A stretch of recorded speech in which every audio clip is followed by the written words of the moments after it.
This is SSPTV News, brought to you by Samsung Productions and the Hazleton Standard Speaker. Coming up, how Pennsylvania is trying to keep drivers and workers safe on the roads. Hello everyone, and thank you for watching today. I'm Ken Carr with your local information. This week marks National Work Zone Awareness Week, and state officials are urging motorists to slow down and pay attention while traveling through work zones so that all road workers can stay safe on the job. Here's today's news feature. Since 1970, PennDOT has lost 90 workers in the line of duty, 90 workers. Additionally, according to the preliminary PennDOT data, there were 1,617 crashes in Pennsylvania work zone area in 2021. Those crashes took lives of 15 people. We want that number to be 0.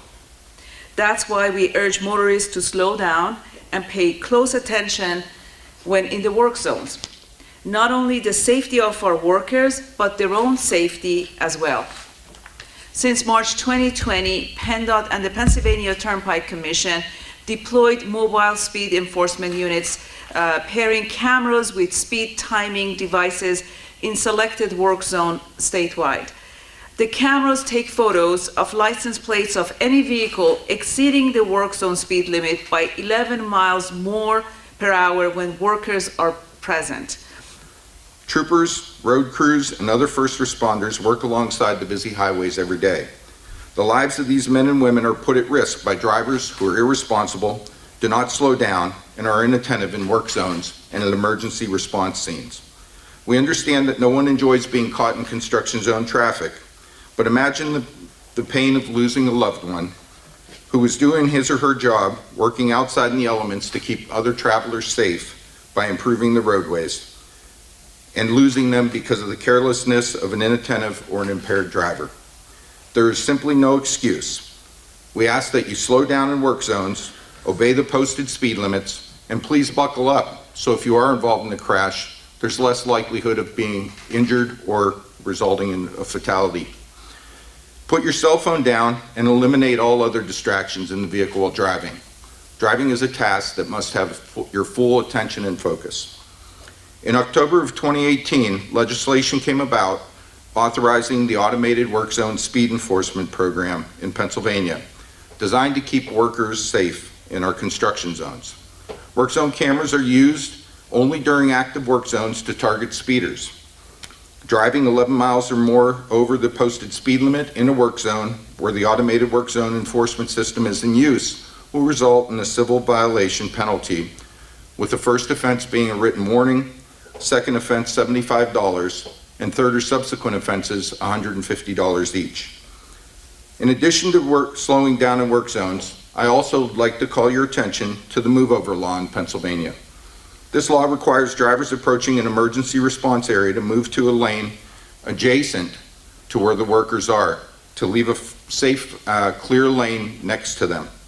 Drivers who are unable to safely merge into an adjacent lane away from the emergency response area are required to slow to a speed not more than 20 miles an hour less than the posted speed limit. In other words, if you are unable to move over, drivers should gradually slow their vehicle rather than slamming on their brakes, as this could potentially cause a chain reaction crash. Remember that you must move over in emergency response areas, and that includes areas where there are active police, fire, EMS, tow truck drivers, and other roadside assistance vehicles. Furthermore, the law now requires that you move over for all vehicles, not just emergency responders, provided there are 2 displays present with a disabled vehicle. These displays include the vehicle's hazard lights, caution signs, triangles, road flares, traffic cones, and other warning devices. The bottom line is this: as you're traveling this spring, please do your part to keep your fellow drivers and everyone who works alongside Pennsylvania's highways safe. If you see a work zone, it is a sign for you to slow down. And remember, when traveling through them, to turn on your headlights. The majority of our traffic has returned from the post-pandemic, from pre-pandemic levels. So we're back at over 95%. but I'm also, in that same vein, must tell you that safe travel habits have not returned as the traffic has returned. And that's an important message that you all need to know as we're here today. As part of that effort, it's important that you realize the control you have whenever you operate your vehicle. In these jobs, we've also had the unfortunate opportunity to have our employees and our colleagues involved in accidents and crashes that have involved loss of life. And obviously that leads to nothing other than brokenness. That's brokenness for our employees that are involved, for their families, for their work colleagues, and it's also brokenness for the person who made that mistake that day. And I tell you, it typically is a mistake because that person, the ones that I've been involved with, didn't wake up that day and say, I'm going to take a life today. But that's exactly what happened in these incidents. Today's news feature is brought to you by Falvello Law Firm. Have you been injured in a car accident? Call Falvello Law Firm. Your case is our fight. Time now for weather on SSPTV News. The National Weather Service has issued a hazardous weather outlook for our area as scattered showers and thunderstorms Wednesday afternoon into the evening may contain gusty winds. Here's our full forecast from the National Weather Service on Wednesday. A 40% chance of showers and thunderstorms. It will be partly sunny with a high near 74 degrees. On Wednesday night, a 20% chance of showers and thunderstorms before 11 p.m., then a slight chance of showers between 11 p.m. and 2 a.m. It will be mostly cloudy with a low around 56 degrees and wind gusts as high as 21 miles per hour. On Thursday, a 60% chance of showers before 2 p.m., then showers likely and a possible thunderstorm between 2 p.m. and 5 p.m. It will be partly sunny with a high near 71 degrees. Winds could gust as high as 26 miles per hour. On Thursday night, a 60% chance of showers before 8 p.m., then a slight chance of showers and thunderstorms between 8 p.m. and 2 a.m. It will be partly cloudy with a low of 42 degrees. On Friday, sunny with a high near 61 degrees. Friday night, partly cloudy with a low around 45 degrees. On Saturday, a 40% chance of showers after 8 a.m. It will be partly sunny with a high near 59 degrees. And Saturday night, mostly cloudy with a low around 34 degrees. Bryce Molinaro was a double short of the cycle in Hazleton area's win over Wyoming Valley West. This is the SSPTV Standard Speaker scoreboard. In all, Molinaro drove in 4 runs in the Cougars' latest victory. Marion beat Notre Dame East Stroudsburg in extra innings. Joey Walco had 3 RBIs for the Colts, and pitcher Jake Bobish had 13 Ks.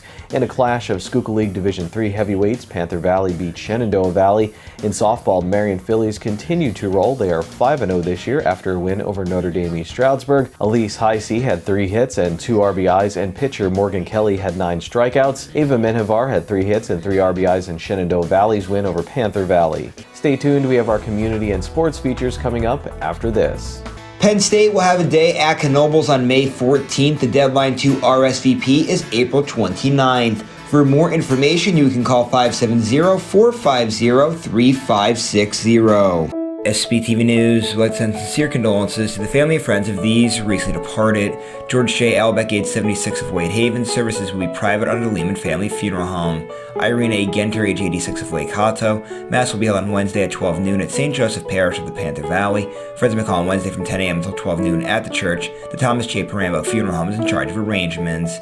Kenneth Gibbons of Hazel Township, the Joseph B. Conant Funeral Home will announce their arrangements. And Richard A. Whitehair, age 59 of Sugarloaf Township, the Harmon Funeral Home will announce their arrangements. Tonight's obituaries are being brought to you in part by Harmon Funeral Homes and Crematory, with 2 locations in Rockland and in Drums, 570-384-3312 or 570-788-0977, and go to harmonfuneral.com.